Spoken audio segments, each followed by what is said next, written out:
Tenemos el honor de presentar a la maestra Roxana García. Ella es licenciada en Química por la Universidad Autónoma de Ciudad Juárez y actualmente cursa el doctorado en Ciencias Biológicas en la Universidad de Texas en El Paso. Le damos la más cordial bienvenida.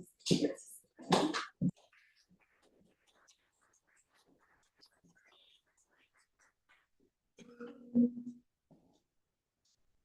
Muy bien. Buenas tardes. Primero que nada, agradecer a todos los que están aquí presentes por venir presencialmente aquí a esta plática.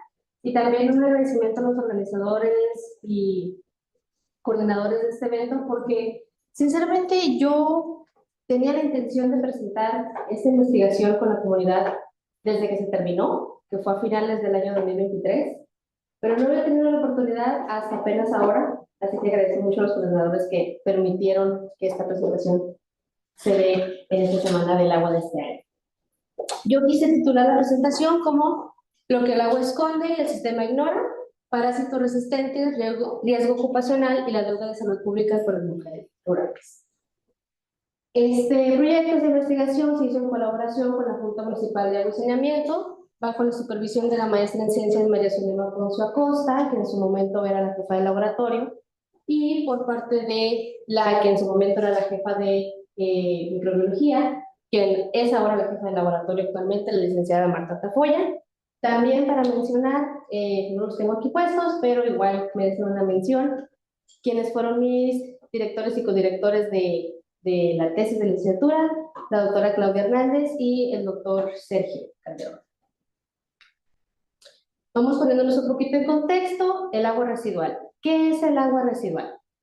El agua residual, pues sabemos que es el agua sucia, es el agua que ya se usó, ya sea por procesos industriales o por el uso doméstico, del agua que se usó para lavar los trastes, para lavar la ropa, para bañarnos, etc. Esta agua sucia, contaminada, va a tener distintas cosas, va a tener desde partículas macroscópicas, microscópicas, polen, polvo, como microorganismos, que pueden ser bacterias, amebas y el mito. Específicamente hablando de mitos, pueden ser las larvas o bien los huevos de mito. El agua residual pasa por un tratamiento. Cuando es agua residual, se conoce o se le llama efluente. Cuando esta ya es tratada, se le llama influente. Y es el influente el que se va a utilizar principalmente para el riego de cultivos, la refrigeración en procesos industriales y el uso de agua contra incendios. Ahora, como ya mencioné, en el agua residual podemos encontrar helmintos. ¿Y qué son los helmintos? Los helmintos son organismos parasitarios que comúnmente los llamamos gusanos. Y tenemos 4 filos: platelmintos, acantocéfalos, nemátodos y anélidos. Los más importantes que son considerados de importancia médica son platelmintos y nemátodos. Dentro de los platelmintos, estos se van a dividir en 2. Disculpa, creo que no puedo, no puedo señalar, pero bueno, se dividen en 2, tremátodos y céstodos. Y los tremátodos los vamos a tener tal cual como son. Tremátodos y céstodos, una característica principal que podemos diferenciar entre ellos y los nemátodos es que los platelmintos son llamados gusanos planos y los nemátodos son gusanos redondos.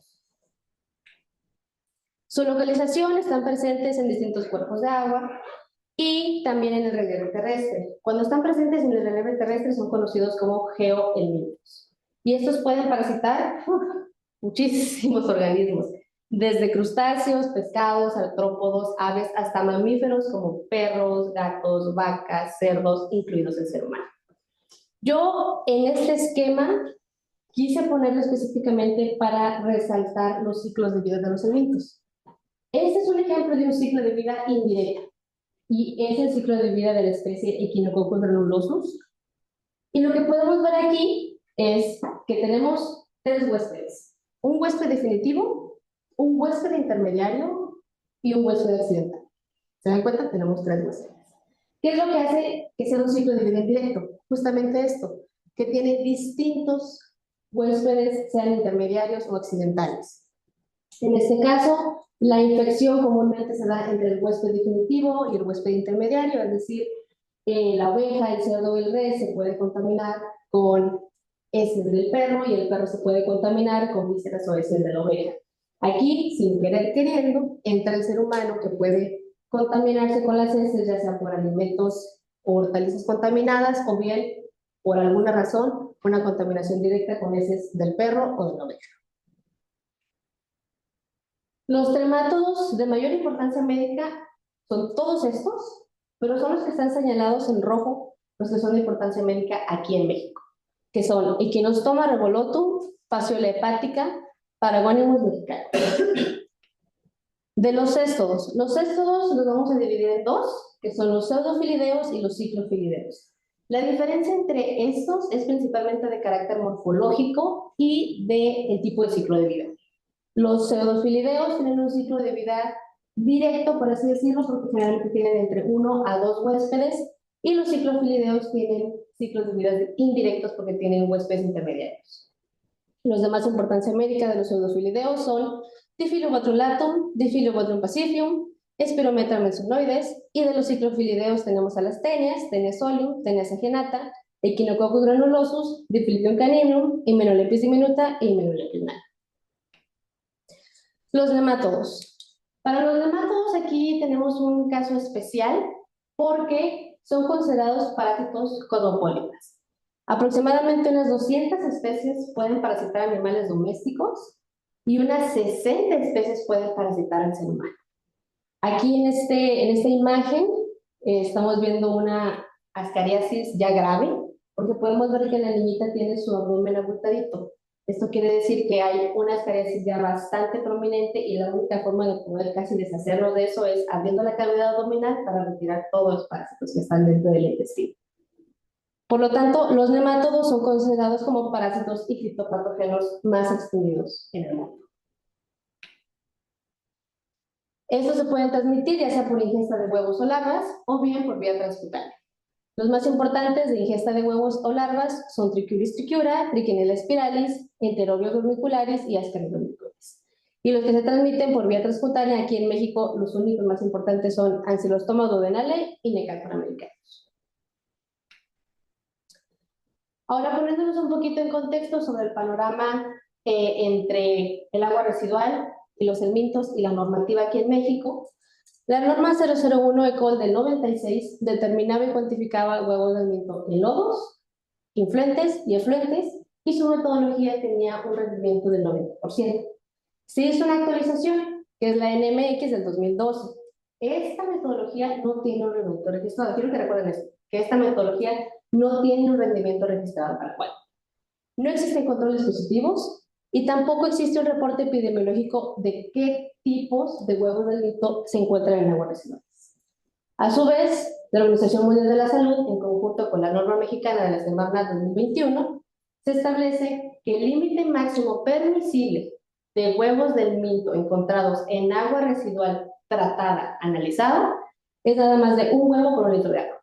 Es decir, después de que el agua residual se trata, se tiene que analizar y para poder usarse esa agua, ya sea para riego de cultivos, etc., lo mínimo permisible es un huevo por un litro de agua. ¿Cómo está el panorama a nivel mundial sobre el reuso del agua? Aproximadamente a nivel mundial son 300 millones de hectáreas las que se irrigan con aguas tratadas. Son 2 millones de hectáreas aquí en América Latina y aquí juegan dos factores principales, la urbanización y el reuso de facto. El reuso de facto lo voy a explicar posteriormente. China e India lideran mundialmente con 4 y 1.2 millones de hectáreas respectivamente, y México tiene, o lidera más bien en América Latina, con una extensión entre 350,000 y 500,000 hectáreas irradiadas con aguas tratadas. ¿Qué es el reuso de facto? El reuso de facto lo podemos llamar tan simple como agua residual que es reutilizada de manera no planificada. Es decir, es una reutilización indirecta, no está planificada. Y lo podemos dividir en 3 simples procesos. El primero es el vertimiento de aguas residuales que pueden ser tratadas o no en un cuerpo de agua superficial como un río o un arroyo. Después, esas aguas se van a mezclar con el caudal del río, con el caudal natural. Y dentro de esa mezcla se prevé que los procesos biológicos van a degradar la mayor parte de materia orgánica. Después, esta agua continúa su curso río abajo y las comunidades que están justamente cerca, río abajo, sean urbanas, periurbanas o agrícolas, van a captar esa agua para su reutilización. Creerlo o no, aquí en Ciudad Juárez sí existe el reuso de facto. Y es un reuso de facto no planificado porque podemos decir que ocurre de manera accidental. Y vamos a tenerlo en 3 zonas o 3 localidades. El Río Bravo, la Sequía Madre y el Valle de Juárez. Empezando por el Río Bravo recibe 74 millones de metros cúbicos de agua provenientes de Estados Unidos por parte del convenio que se tiene desde 1906. Estas aguas son aguas crudas. No es agua potable, tampoco es agua residual, es agua totalmente cruda, sin ningún proceso. Posteriormente, esta agua es desviada hacia la Sequía Madre, en donde se va a ramificar, pero también va a sufrir contaminación, ya sea por basura, por descargas ilegales o por fallas en el drenaje, cosa que sabemos aquí en la ciudad pasa muy comúnmente por diversos factores, pero es muy común las fallas de drenaje, basura y descargas ilegales. Luego continúa el agua hacia el este, sale de la mancha urbana y entra a la zona agrícola del Valle de Juárez. Es aquí donde cuando llega a esta zona se va a volver a ramificar en diferentes canales para poder utilizarse para irrigar los campos de algodón, trigo y alfalfa. ¿Cuál es el desafío? ¿Cuál es el problema aquí? Bueno, como ya mencioné, el reuso de facto puede ser de agua residual tratada o no. En este caso, aquí en Ciudad Juárez, es principalmente por contaminación, y esto implica un mayor riesgo de presencia tanto de huevos de mismos como bacterias como E. coli o Salmonella. ¿Qué es lo que esconde el agua en Ciudad Juárez? Hablando específicamente del agua residual. Se identificaron un total de 8 especies diferentes en los efluentes de Ciudad Juárez, siendo las especies de Ancylostoma spp, Ascaris lumbricoides, Conorchis sinensis, Enterobius vermicularis, Strongyloides estercoralis, Hymenelolepis diminuta, Hymenelolepis nana y Teres. De estas, las que mayor cantidad se obtuvo, las más predominantes fueron Ascaris lumbricoides, Strongyloides estercoralis y Teres. Aquí en este cuadro ustedes pueden ver justamente las especies encontradas por muestra analizada y por cuestiones de confidencialidad yo no puedo decirles la locación de cada planta, pero sí puedo resaltar que justamente la muestra 7, perteneciente al Río Bravo, es la única muestra en la que no se encontró ni un solo huevo. Riesgo ocupacional. El riesgo ocupacional va directamente ligado de la resistencia de la parasitosis y en este caso de la resistencia de los huevos del mito. Porque, por ejemplo, puede darse la casualidad que una persona, ya sea el chef o bien sus empleados que están trabajando en un restaurante, reciben hortalizas contaminadas, ellos van a tener el primer contacto con los huevos del mito. El problema aquí es que estos huevos son altamente resistentes. La mayoría de todos los huevos del mito tienen entre 3 a 4 diferentes capas, que su principal función es simplemente proteger la larva. Es decir, el huevo va a servir como lo más importante para poder llevar la supervivencia de la especie, en este caso de los mitos. Y da la casualidad que Ascaris lumbricoides, TNSPP y Strongyloides estercoralis son las especies que tienen los huevos del mito más resistentes y más viables por muchísimo tiempo. Incluso Ascaris, sus huevos pueden ser viables hasta por 35 años. ¿Cuáles son estas capas? Bueno, la primera es una capa externa que puede ser capa o capas, porque puede tener entre 1 o 2 capas, y su composición principal es de mucopolisacáridos y proteínas, cuya función es la adherencia y el reconocimiento, seguido por una capa intermedia que está compuesta por quitina y le va a dar soporte mecánico al huevo. Por último, la capa interna está compuesta por lípidos y proteínas y su función es simplemente un aislamiento total del medio exterior a la larva para blindar la larva. ¿Qué pasa con el panorama sobre la simientiasis aquí en México?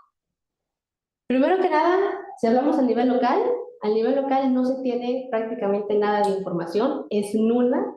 Yo recuerdo que cuando estaba investigando para escribir mi tesis, encontré una del 2011 y fue nada más en un kinder, y fue por parte aquí de la UASJ. Es lo único que he encontrado porque no hay información por parte de las instituciones públicas de salud, o bien no hay información tal vez que sea de acceso público, que nos pueda decir cuál es la prevalencia del mentiasis a nivel local. Mismo caso a nivel regional y a nivel nacional. Sin embargo, sí se tiene unos datos que son por parte de la Secretaría de Salud y que los publican en su horario de movilidad. Lo único que presentan es una tasa de incidencia por cada 100,000 habitantes. Y aquí tenemos que para el año 2024, ascariasis tuvo una incidencia del 15.20 a nivel nacional, del 2.0 a nivel estatal. Cisticercosis tuvo una incidencia del 0.08 a nivel nacional, del 0.20 a nivel estatal, enterobiasis del 5.35, 0.23 a nivel estatal, teniasis del 0.14 nacional, 0.15 estatal, oncocercosis del 0 nacional, 0 estatal, o sea, nada, triquinosis del 0.01 nacional, 0 estatal, y por último, otras helmintiasis con el 62.36 nacional y el 20.02 nacional. Ahora, si no están familiarizados con el término de cisticercosis, este viene o está completamente relacionado con la teniasis. ¿Por qué? Porque para tú tener cisticercosis, tuviste que haber tenido teniasis. Cuando tú estás infectado por tenias, ocurre una reinfección por parte de los huevos. Estos huevos se enquistan o se alojan justamente en el tejido musculoesquelético del cuerpo humano y es lo que forma la cisticercosis. Todos estos que yo tengo señalados con un asterisco, estos tres, fueron apenas mencionados en el anuario del 2024. De 2023 hacia atrás, nunca se mencionaron. Esos son datos prácticamente nuevos, por así decirlo. Y lo quiero resaltar, ¿por qué? Porque también al final tenemos otras helmintiasis, como si las otras helmintiasis no fueran nada importante. Es decir, ¿qué tal si hablamos de Echinococcus, por ejemplo? No sabemos cuál es la prevalencia. Tampoco me está especificando qué tipo de parásito es.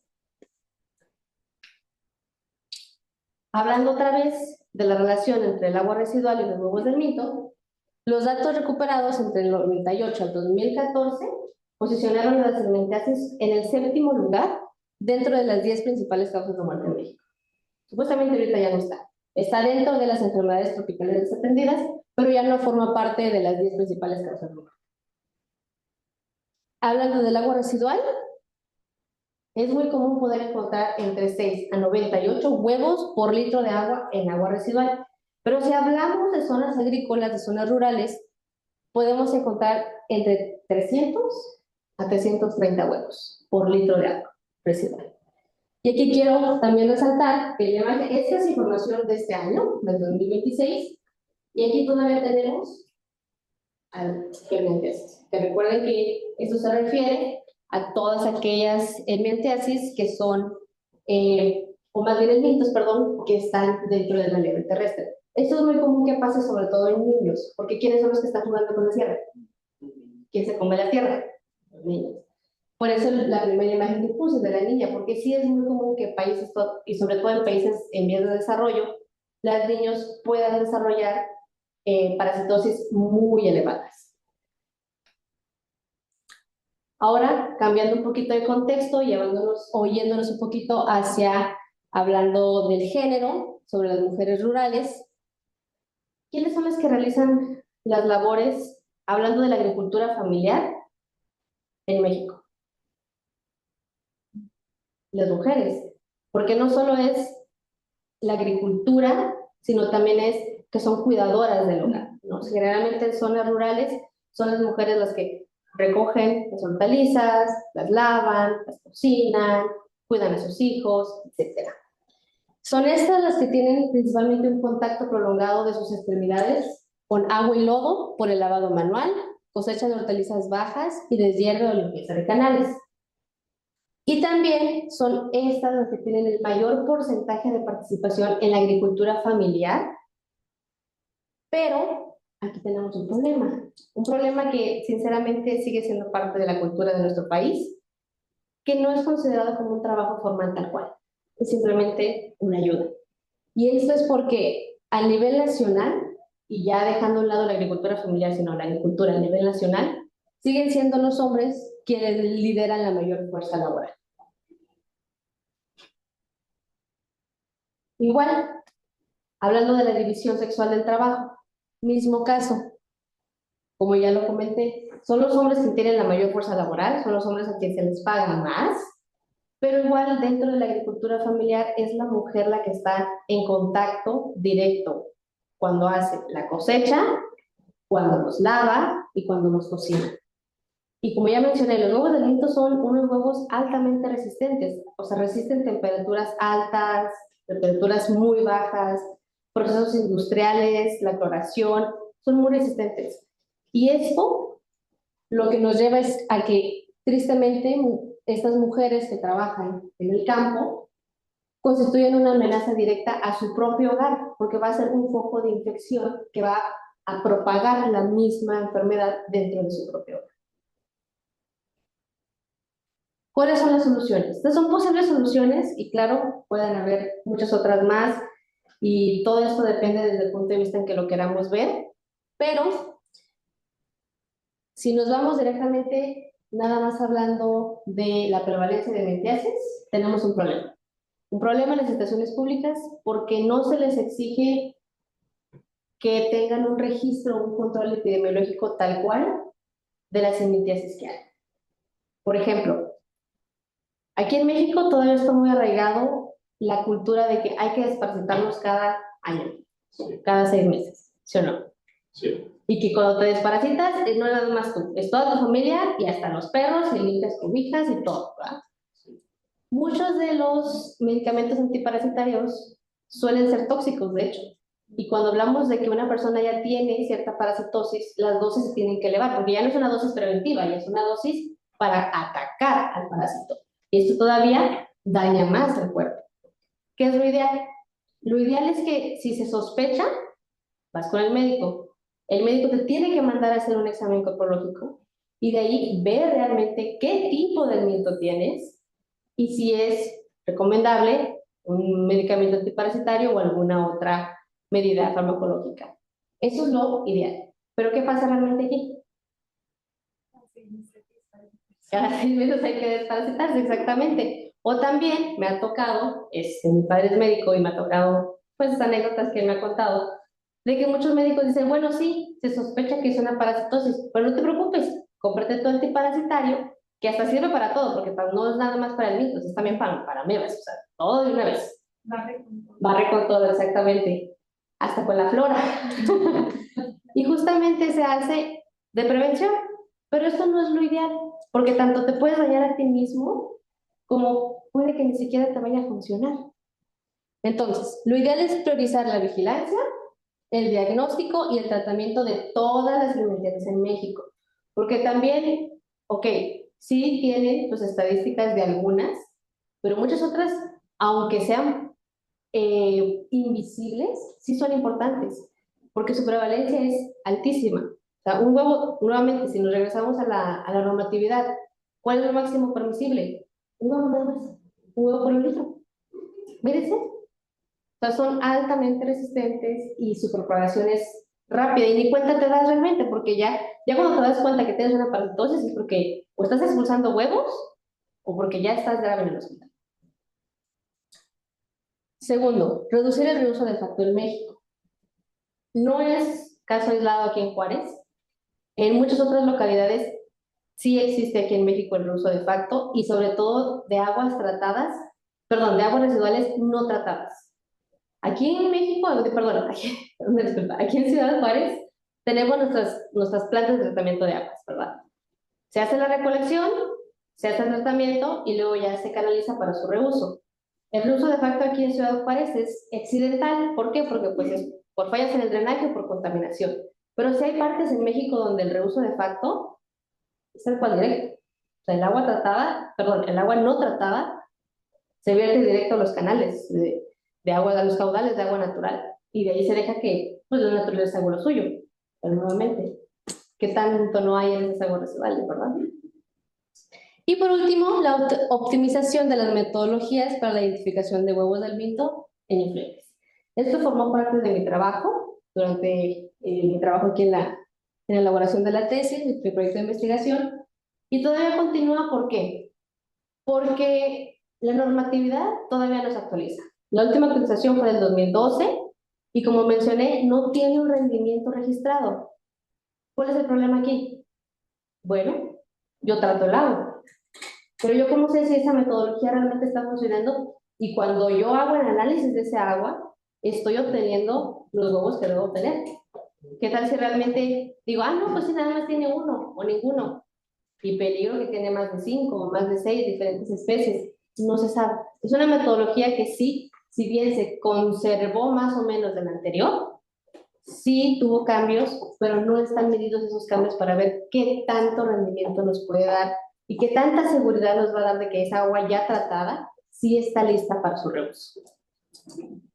Por último, comentar que esquemas y iconos en esta presentación se hicieron por parte de BioRender en su modalidad gratuita. Aquí les presento la bibliografía, las referencias. Igual, si ustedes tienen alguna pregunta, una curiosidad, quieren saber más sobre el tema ligado entre la identificación de huevos de mito en agua residual, pueden comunicarse con su servidora. Yo con mucho gusto les hago llegar mi investigación. Y eso es todo. Muchísimas gracias.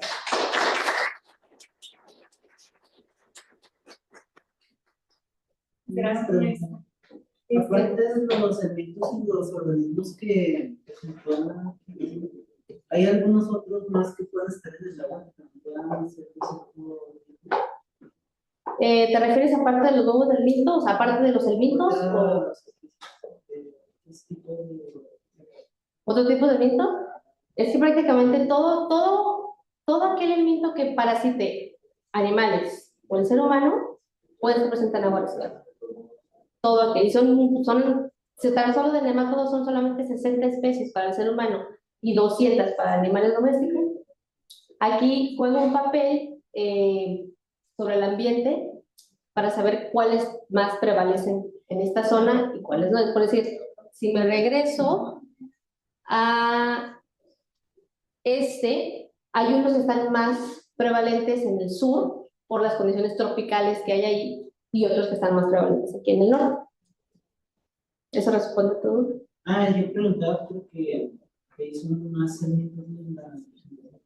Pero ¿habrá otro tipo de organismos parasitarios similares?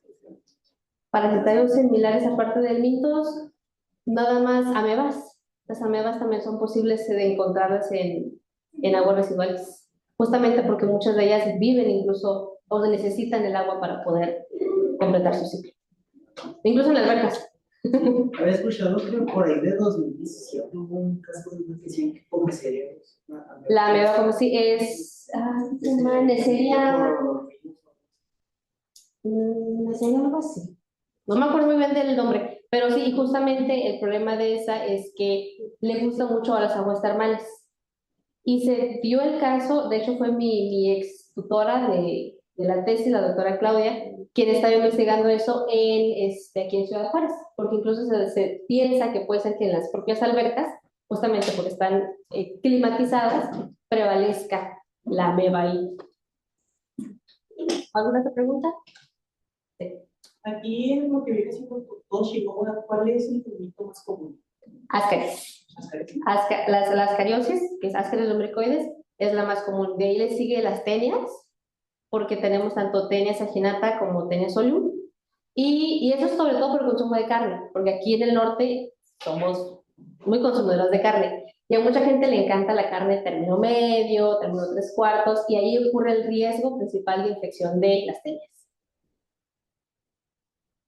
Sí. ¿Cuál es el método que se utiliza para cuantificar los huevos? Se utilizan dos tipos de métodos. Se combinan el método de sedimentación y el de... Tengo que batalla para decirlo. Ovulación. Estos dos métodos se necesitan combinar porque los huevos tienen diferente peso. Entonces, hay que cambiar la densidad para poder tanto agarrar los huevos que sedimentan como los huevos que suben. Esa es la principal característica de las metodologías. Combinar ambas para poder obtener la mayor cantidad de especies y poder analizarlas. ¿La identificación de las especies? No, se hace vía macroscópica, es decir, utilizamos el microscopio, de hecho, perdón, microscópica, sí. Utilizamos el microscopio porque irse a técnicas de biología molecular no es viable, o sea, es muy caro. Entonces se confía de que la metodología sí nos va a dar una buena cantidad de huevos o de especies y ya nada más se hace el reconocimiento a través del microscopio. Y eso es otro tema también, porque incluso en mi trabajo yo mencionaba que como en el agua residual hay tantas cosas, es difícil poder identificar tal cual el huevo, porque tú puedes ver de repente un polen y lo puedes confundir con un huevo, porque se parecen, pero es la forma en que se hace. ¿Segunda duda? ¿Segunda? ¿Hay una forma de evitar contaminantes en esta analítica? Sobre todo, como siempre, lavado. O sea, siempre lavar las cosas bien, lavar las hortalizas bien. Mucha gente no recomienda utilizar el cloro. Sí se puede utilizar siempre y cuando sean con las concentraciones adecuadas, pero lo ideal siempre es lavar todo y cocer todo muy bien. Cocer, porque igual a veces dicen, no, pues es que yo soy vegano, pero igual, pues, no sé, me infecté de Ascaris. Verdura cruda. Sí pasa. Sí pasa. Los partes de los antiparasitarios, ¿cuál sería el método para poderse deshacer? Porque mencionó que tenían la cubierta con bajo la Ajá. y que son resistentes. ¿Pero hay algún método químico que pueda ayudar a disruptir o interrumpir? Pero te refieres ya cuando la persona está infectada. O en general, ¿cómo suele ser el tratamiento que les da protección a los alimentos para deshacerse del cuerpo? Bueno, por ejemplo, el tratamiento de aguas, los principales pasos son la sedimentación en lodos. Entonces, se trata de que los alimentos sedimenten y se queden justamente ahí y el agua siga su proceso de cloración, cambios en temperatura, presión, y eso debería poder eliminarlos o dejarlos atrás en el proceso. Debería, pero obviamente hay uno que otro que pues no se va a poder. Y ya hablando sobre las infecciones, como decía, el antiparasitario principalmente es para prevención o bien para casos no graves de parasitosis. Porque ya cuando son casos graves, generalmente los antiparasitarios, aunque se den de manera combinada, ya no funcionan. Entonces se tienen que combinar también con intervención quirúrgica para poder remover los parásitos. El agua tratada que utilizamos en los jardines de la ciudad contiene.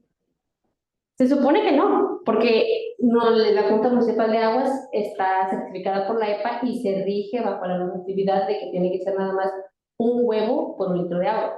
Y si se cumple, yo estoy ahí. Pero el problema aquí es que no podemos asegurar que la metodología sí esté funcionando tal cual. O sea, los resultados ahí están. ¿No? Sabes que si yo nada más obtuve uno o ninguno, pero si la metodología no está funcionando como debería de ser, pues no te puedo asegurar que eso sea realmente lo que es. Y ahorita que comentaba la señorita sobre cómo se pueden eliminar, y si usted que lavándolos y todo, si no es el cloro, en realidad, ¿qué podría ser el elemento del vinagre o con qué podríamos eliminar? Lo principal es la cocción, también la cocción, sí, sí. Ya cuando son hortalizas crudas, sí es el lavado. O sea, el lavado, incluso cuando uno compra, por ejemplo, las verduras que ya están listas para comerse, están empaquetadas y es lavado, si no me recuerdo, son como 3 tipos de lavados y luego aparte se llevan a presión, a vacío, para tratar de eliminar cualquier patógeno ahí. Pero sí, principalmente, y sobre todo en carnes, cocción, cocción, cocción, Y cocción. en el hogar, ¿cuál sería el ideal para lavar ese tipo de ¿Cloro? cloro? Ajá, sí, sí, sí, de hecho el cloro, pero siempre puede en concentraciones adecuadas. O el sobre todo. microrazón? Ajá, pero tengo entendido que tendría que checar realmente, porque yo recuerdo que el microdacin no tiene mucha efectividad principalmente contra los mosquitos. Contra bacterias sí, pero contra huevos realmente creo que no. ¿Alguna otra pregunta? Agradecerle. No, al contrario, muchas gracias por aceptar mi trabajo.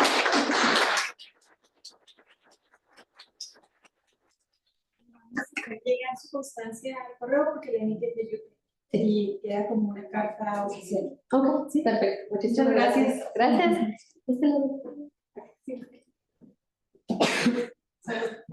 Sí. Listo, ya. No, algo de eso es